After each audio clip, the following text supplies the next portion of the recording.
इच्छाधारी नागिन नक्षिका नागलोक की सबसे खूबसूरत रूपवती नागिन थी। उसके नीले नैन सभी नागों की चैन को उड़ाते रहते थे। रोज की भांति आज भी नक्षिका भ्रमण के लिए नागलोक से बाहर आई हुई थी और अपने नागिन अवतार में वो रेंगते हुए चली जा रही थी। तभी उसकी नजर आकाश के बीचों बीच उड़ रहे चील पर जाती है और तभी वो अपने अर्धनागिन रूप में आकर कहती है, हे भोलेनाथ, ना जाने और कब से किस क्षण से ये चील मेरे इर्द गिर्द मंडरा रहा है। मैं यहाँ सुरक्षित नहीं हूँ, मुझे अपनी जान बचानी होगी। डरी सहमी हुई नक्षिका अपने पूर्ण नागिन स्वरूप में आकर भागने लगती है। तभी चील पंख फड़फड़ाए हुए जमीन पर आ रुकता है और नागिन को अपने पंजों में लपेटे हुए उड़ने लगता है और कहता है, तुम्हें क्या लगता है मैं तुम्हें इतनी आसानी से जाने दूंगा? एक चील के पास अपने शिकार पर दूरी से नजर गड़ाए रहने का हुनर होता है। मैं कहती हूँ छोड़ दे मुझे, वरना अंजाम बहुत बुरा होगा। हम दोनों के बीच वैसे भी जन्मों जन्म से कुछ बेहतर है भी नहीं और कभी होगा भी नहीं। तू हम नाग नागिनों का सर्व प्राचीन शत्रु है। तुम भी कोई मेरी प्रेमिका नहीं, सिर्फ शिकार हो, नागिन, समझी? शिकार तो अब ये नागिन तेरा करेगी। नागिन का डसा कभी पानी भी नहीं मांगता और आज मैं अपना पूरा का पूरा विष तेरे अंदर उतार दूंगी। नक्षिका अपने आप को चील के खूंखार पंजों से छुड़वाने की बहुत कोशिश करती है। तभी चील भी गुस्से में उसे लेकर उड़ते हुए जमीन पर आ रुकता है और नक्षिका अपने अर्धनागिन अवतार में आकर उसे डसने की कोशिश करती है और चील की नजर उससे मिलती है और वो मन में कहता है, कोई नागिन इतनी रूपवती कैसे हो सकती है? नीली आंखें, मधुशाला जैसे लाल होठ, पतली कमर, तिरछे नैन इस चील के चैन उड़ा रहे हैं। नहीं नहीं, मैं एक चील हूँ और ये नागिन, मैं इसके रूप में मोहित नहीं हो सकता। क्या हुआ? एक नागिन का ये विकराल रूप देखकर एक जगह स्तंभ क्यों हो गए? आज इसी जगह मैं तुम्हें मौत के घाट उतार दूंगी। क्रोधित नागिन कात्या चील पर वार कर देती है, जिसके साथ चील भी गुस्से में अपनी नुकीली चोंच से उस पर वार करता है। इस तरह नागिन और चील के बीच घमासान युद्ध छिड़ जाता है, जिसमें नागिन बुरी तरह से घायल होकर जमीन पर गिरने ही वाली होती है कि कात्या चील अपने मानव अवतार में आकर उसे अपनी बाहों में थाम लेता है और चील की आंखों से निकले आंसू नागिन के अधरों पर जा गिरते हैं। तभी कात्या बोलता है, क्रोध में आकर ये क्या अनर्थ कर दिया है मैंने? मेरे प्रहार से ये नागिन बुरी तरह से घायल हो गई है। मुझे इसके घावों को भरना होगा, वरना इसकी मृत्यु निश्चित है।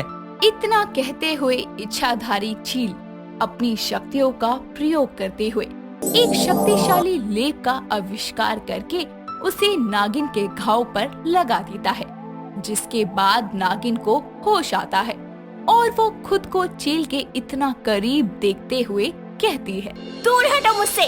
मुझे छूने का तुमने दुस्साहस कैसे किया? तुम्हारे अंदर से मुझे धोखे की बू आ रही है।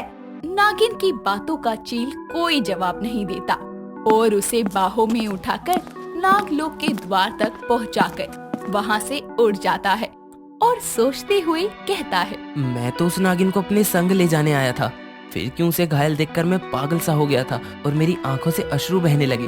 कहीं मुझे उस नागिन से प्रेम तो नहीं हो गया? नहीं नहीं, ये शुभ संकेत नहीं। एक नागिन और चील में प्रेम कैसे हो सकता है?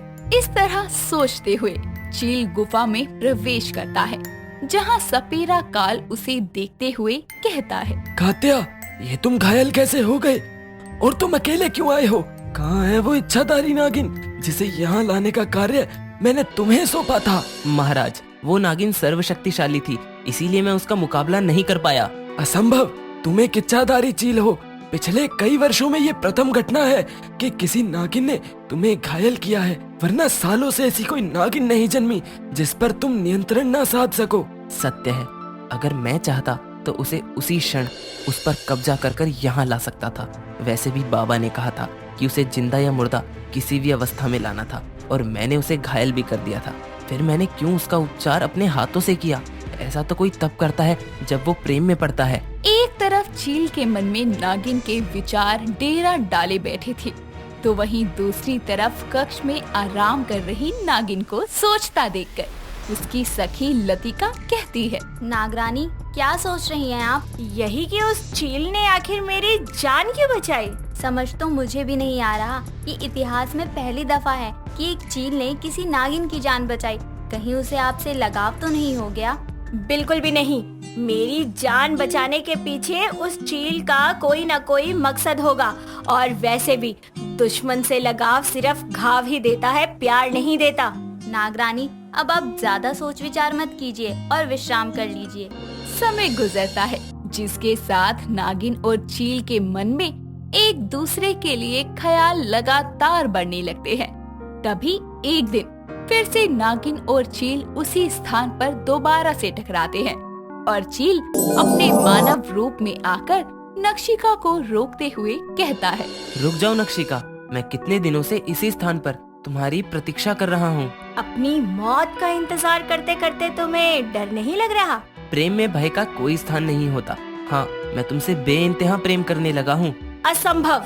तुम और प्रेम कभी भी नहीं। चील हो तुम। शिकार करना तुम्हारी फितरत है, प्यार करना नहीं। तुम्हें क्या लगता है कि मैं तुम्हारे झांसे में आ जाऊंगी? कभी भी नहीं। तुम एक धोखेबाज हो। अगर ऐसा ही है तो फिर क्यों इस स्थान पर खिंची चली आई? क्योंकि तुम्हें भी मुझसे प्रेम हो गया है। ये बात अलग है कि तुम इस बात को स्वीकारना नहीं चाहती। मेरे लिए भी बेहद कठिन था, पर नहीं रहा खुद पर काबू। दोनों एक दूसरे की आंखों में देखते हुए मंत्रमुग्ध हो जाते हैं और गले लग जाते हैं। तभी काल सपेरा उन्हें एक साथ देखकर कहता है, स्मरण था मुझे कि ऐसा ही कुछ मंजर देखने को मिलेगा। मैं तो उसी दिन समझ गया था जब मेरे चील की शातिर निगाहों में प्रेम की झलक दिखाई पड़ी थी। पर कोई बात नहीं नागिन, इसी क्षण मैं तुझे अपनी बीन की धुन पर मंत्रमुग्ध करके इस पिटारे में कैद कर लूंगा। खबरदार, अगर तुमने ऐसा कुछ भी किया, मैं इससे प्रेम करता हूँ। मैं नहीं चाहता कि मेरे हाथों मेरे गुरु की हत्या हो। चले जाओ यहाँ से। तुम्हारी खोखली धमकियों का कोई असर नहीं होने वाला। काल हूँ मैं, और मैं तेरा काल हूँ। इससे पहले कि सपेरा नागिन को अपनी बीन की धुन पर नचाता, चील उसके हाथों से बीन छीनकर कोसों दूर फेंक देता है।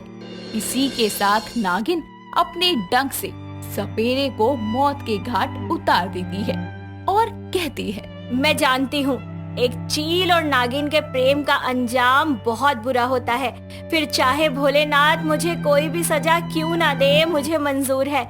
लेकिन मेरे दिल में सिर्फ तुम हो। मेरा यकीन कभी मत तोड़ना। मैं वादा करता हूँ कि जब तक मेरे अंदर सांस है तब तक मैं तुमसे प्रेम करना नहीं छोड़ूंगा। समय गुजरता है, जिसके साथ चील और नागिन का प्रेम परवान चढ़ने लगता है और नागिन के बदलते चाल ढाल को देखकर नाग लोक के नाग नागिन अजीबोगरीब बातें बनाने लगते हैं।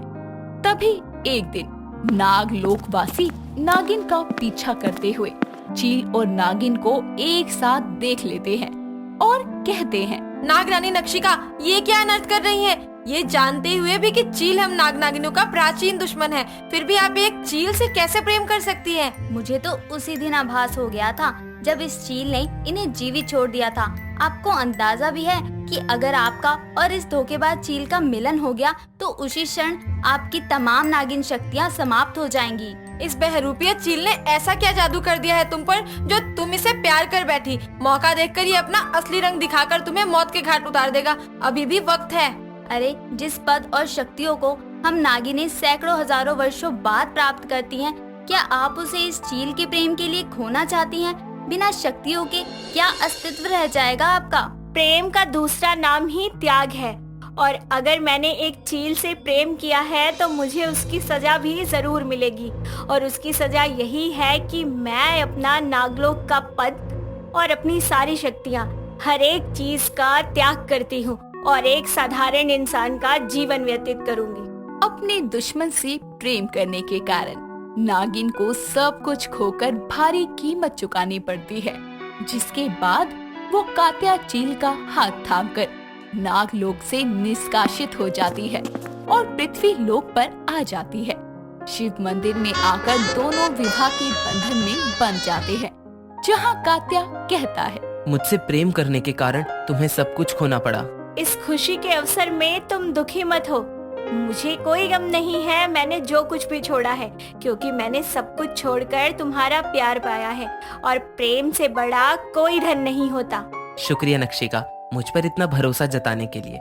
मैं तुम्हें वचन देता हूँ कि जितनी शिद्दत से एक चील और नागिन की दुश्मनी के किस्से मशहूर होते हैं, इतिहास में हम दोनों ऐसे प्रेमी जोड़े के नाम पर स्मरण किए जाएंगे जिन्होंने दुश्मनी के साथ प्यार भी शिद्दत से किया। कहते हैं ना कि प्रेम में कोई स्वार्थ नहीं होता। ये बात बरसों पुरानी चील और नागिन की दुश्मनी प्रेम में बदलकर साबित होती है। प्यार एक कठोर पत्थर को भी पिघलाने की ताकत रखता है, जैसे कि चील और नागिन के प्रेम ने इस कहानी में साबित भी किया।